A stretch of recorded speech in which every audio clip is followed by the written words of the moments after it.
भैया नमस्कार। अगर हमारे चैनल पर बड़ा हो तो हमारे चैनल को सब्सक्राइब कर लो और वीडियो को शेयर कर लो।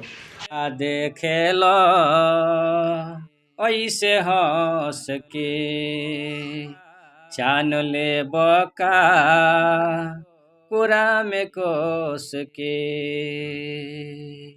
और देख लो ये एगो मजदूर के वीडियो जन की हमेशा हम ऐसे ही वीडियो ले आवनी। एगो मजदूर के वीडियो बा जन की गाना गा के बनौले बड़न, तो इहो हम देखावे चाहतनी कि बढ़िया बढ़िया लोग के तो सब कोई शेयर करेला वीडियो के। अब देखा तनी ये एगो मजदूर के वीडियो के शेयर करता ना के लाइक करता। प्यारो में पागल बानी पागले रहे दो ई धनी हो अचरे से अचरे दिल बान्हल रहे दो ई धनी हो। आ बहुत बढ़िया ई गाना गौले बनाओ जन की पूरा फैमिली के संग सुन पता रहो और देख लो ये वीडियो को एंजॉय लो और ज़्यादा से ज़्यादा शेयर कर लो। ये देख लो कितना बढ़िया गाना गौले बनाओ जन के बिना म्यूजिक के बावे। तो बहुत जना काम प्रमोशन कहीं इनकरो सोचनी है कि एगो मजदूर बाड़न इनकरो को प्रमोशन करी हम। वीडियो अच्छा लगी तो चैनल करिए सब्सक्राइब और वीडियो करिए शेयर। अचरे से अचरे दिल बान्हल रहे दो का देखेला ऐसे हंस के। हमारे चैनल के सब्सक्राइब कर लो चाहे मत कर लो, इनकरा वीडियो को जरूर शेयर कर लो।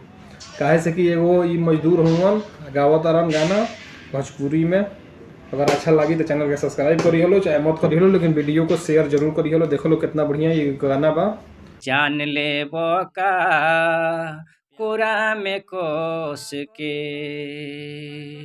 प्यार में पागल बानी पागले रहे दो ई धनी हो अचरे से अचरे दिल बान्हल रहे दो ई धनी हो। पारिवारिक गाना बा, कोनो अश्लील नहीं है। आज देख लो देखा तनी कितना लोग लाइक करता, कितना लोग मैसेज करता अच्छा बा कि कैसन बा। हम यही खातिर इनकरो बहुत जल्द गाना आवे वाला बा, यही से हम दिखाओ तनी काज से बात वही रहा हमरा। तो कहलन कि वो गाना निकाले वाला बानी हम। जब गाना निकली हम दोनों हम दिखाए, जब तक ई देख लो कैसन गईले बड़ा ई बात बताव लो। अचरे से अचरे दिल बान्हल रहे दो। जब तक खातिर नमस्कार, फिर मिले अगला वीडियो में। भैया नमस्कार। अगर हमारे चैनल पर बड़ा हो तो हमारे चैनल को सब्सक्राइब कर लो और वीडियो को शेयर कर लो।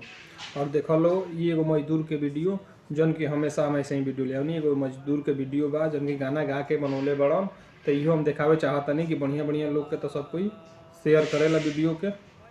अब देखा तनी ये एगो मजदूर के वीडियो के शेयर करता ना के लाइक करता। आ बहुत बढ़िया ई गाना गौले बनाओ जन की पूरा फैमिली के संग सुन पता रहो और देख लो ये वीडियो को एंजॉय लो और ज़्यादा से ज़्यादा शेयर कर लो। ये देख लो कितना बढ़िया गाना गौले बनाओ जन के बिना म्यूजिक के बावे। तो बहुत जना काम प्रमोशन कहीं इनकरो सोचनी है कि एगो मजदूर बाड़न इनकरो को प्रमोशन करी हम।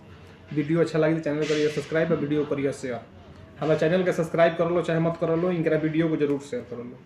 काहे से कि एगो ई मजदूर हुवन गावत रन गाना भोजपुरी में। अगर अच्छा लगी तो चैनल के सब्सक्राइब करी हलो चाहे मत करी हलो, लेकिन वीडियो को शेयर जरूर करी हलो। देखो लो कितना बढ़िया ये गाना बा, पारिवारिक गाना बा, कोनो अश्लील नहीं है।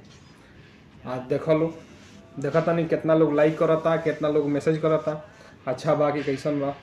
हम यही खातिर इनकरो बहुत जल्द गाना आवे वाला बा, यही से हम दिखाओ तनी काज से बात वही रहा हमरा। तो कहलन कि वो गाना निकाले वाला बानी हम। जब गाना निकली हम दोनों हम दिखाए, जब तक ई देख लो कैसन गईले बड़ा ई बात बताव लो। जब तक खातिर नमस्कार, फिर मिले अगला वीडियो में।